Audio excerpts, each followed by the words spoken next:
Hi mga kain. Today is February 17, 2026. Tapos, pangit ng gising ko. Something na ganon. Dahil nawalan na naman ako ng dalawang 2 puppies.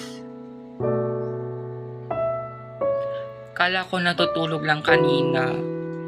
Kaya, hindi ko muna sila ginising dahil nagpe-prepare ako ng dede nila. Pero nagulat ako nung nagpa-dede na ako. Tumigas na yung dalawang lalaki.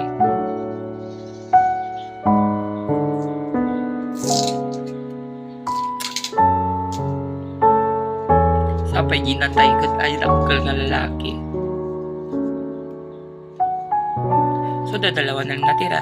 Anong magagawa? That's life. Sana nga makasurvive pa yung dalawa ko.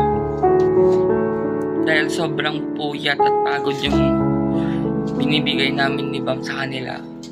As in yung si Feliz kasi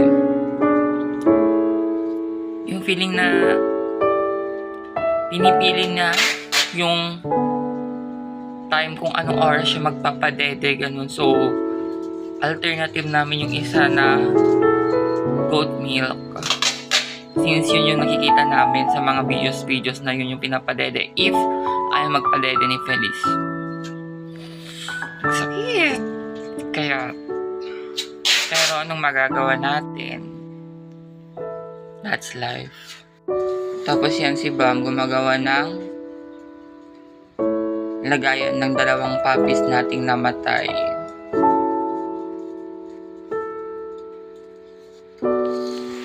Ito yung dalawa. At andun yung dalawang babies pa natin. Nakahiga. Mga kainso, nawalan na naman ako ng dalawang babies. Shit. Sorry for my words, pero ang sakit. Ang pangit ng umagang to.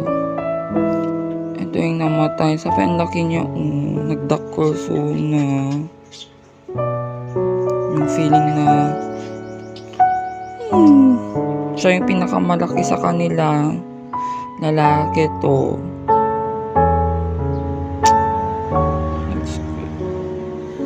Tapos ito naman yung isa. Lalaki din to. So dalawang lalaki yung namatay.